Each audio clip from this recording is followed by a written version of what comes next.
This is one of those occasions where we can't really trust two-dimensional media, because all we have is images and video that supposedly prove that there's an International Space Station up there and it's been manned since 1999.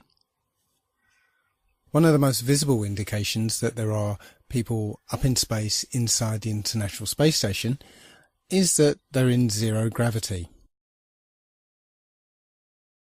However, NASA has an aircraft known as the Vomit Comet, and when this aircraft takes a certain flight path, the people inside feel weightlessness.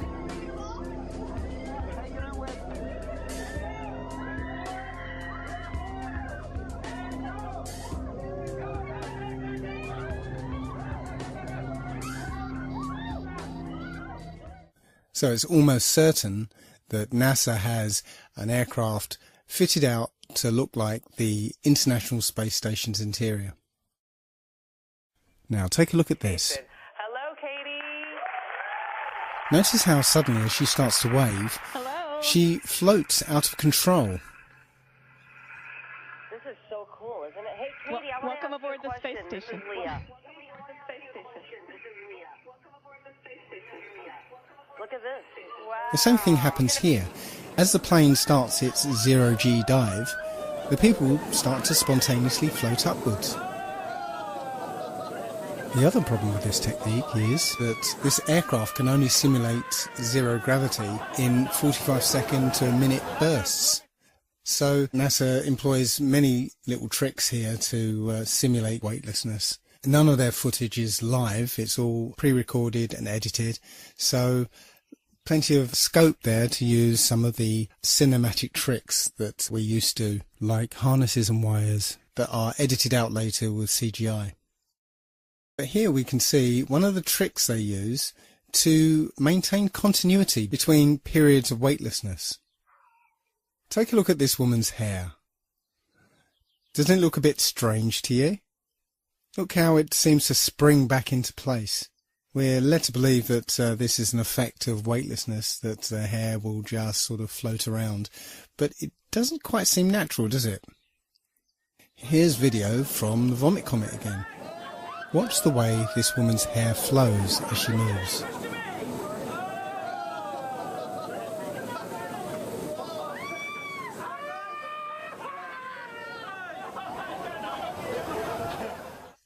Seems quite obvious now that this is some kind of perm or hairspray, so that between periods of weightlessness we get that visual continuity.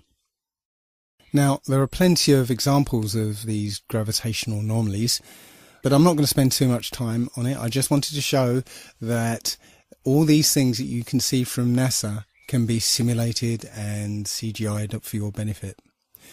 They don't seem to do any real scientific experiments up there. The effort seems to be just to get you to believe that they're there. That's it. There are also plenty of anomalies when you look at spacewalks. For footage of spacewalks on the exterior of the International Space Station, NASA will freely admit they have a huge swimming pool called the Neutral Buoyancy Lab, where they train their astronauts, and within this huge swimming pool they have a mock-up of the exterior of the International Space Station. I'm going to show you a video from a YouTuber called Jungle Surfer, who's done the best expose of spacewalking anomalies. Another aspect of the illusion of space travel is spacewalks. These are faked inside a swimming pool. It's a custom-built swimming pool, and that's a great way to fake zero gravity. About 6 months ago, in 2013, a gallon of water leaked into one of their spacesuits in a matter of seconds. NASA doesn't really have a proper explanation for how on earth this could have happened. There shouldn't be water leaking into someone's helmet and a person almost drowning in space. How can you drown in space? They now wear snorkels to make sure that they don't drown in space. How can this be happening? A snorkel in space? There could be some water in the porous plate sublimator. When they were on the moon, they supposedly had about a gallon of water, but that cooling system is supposed to be well away from their head. There really is no sane explanation for why a gallon of water would leak into someone's spacesuit, unless you realise the whole thing is faked inside a swimming pool. In this scene, you can see the Chinese spacewalk, and you can see a bubble coming up from the guy's suit. How do you have a bubble in space? Space is supposed to be a vacuum, not a swimming pool. But it's obviously just a swimming pool filled with water.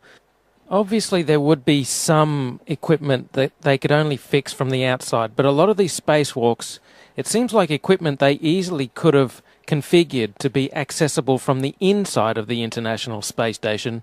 It seems more like an excuse to get out and show their other space trick, which is the faking of spacewalks in a swimming pool. In this vid, you catch a glimpse of someone wearing a scuba tank. Scuba tanks in space? Snorkels and scuba tanks in space? They act like a spacewalk is just a walk in the park, like there's very little danger involved at all. They're looking through the spacesuits. Oh, here's a spacesuit, we're going to go for a spacewalk. As if there's no danger at all, like they don't care. They don't care. They don't act like they're in a life-threatening situation, like they could die at any second, even though they can. So you would think to preserve their life, they would want to minimize the amount of spacewalking that they did.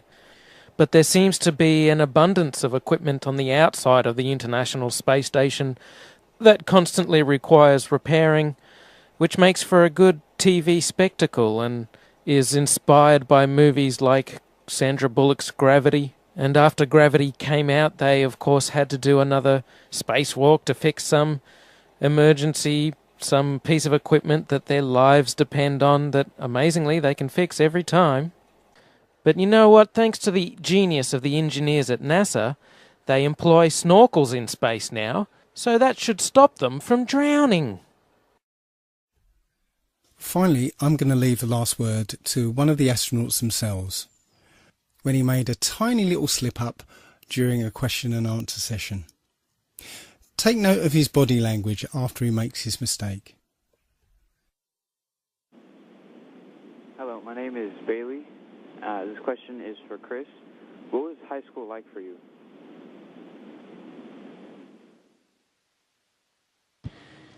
Well, it was the 1980s, so the music was different, the hairstyle was different, the clothes we wore were different than today, but probably in 5 or 10 years it'll be the same. And in school, I was just like you, probably all of you there. I tried my best. I didn't always succeed, didn't always do well, but I put my best effort into school. Math and science were kind of my favorite subject. I didn't really like English and reading too much, but I've since grown out of that, and I enjoy reading now. And I played a lot of sports. And all of that happened in a little town called York, Maine, across the United States from where we're talking to you right now. Whoops. Called York, Maine, across the United States from where we're talking to you right now. Hello, my name is Steve Owen. I'm a teacher here at Riverside Prep.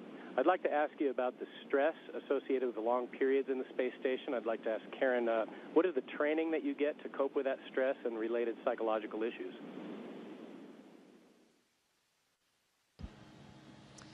Well, for psychological issues, actually, when we are selected as astronauts, we go through quite a vigorous psychological screening process.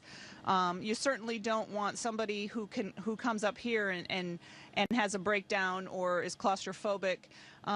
But also, we have, well, like Chris's background as a Navy SEAL and Luca's background as a test pilot clearly prepare them for high-stress situations. I could also argue that going through the process of getting a PhD can be a high-stress thing as well. And so, generally, when people get to the point where they're applying for this job, they've been through several things in their life that are high stress and have proven that they can handle. Humans in space? I'm not even sure there is such a thing as space anymore.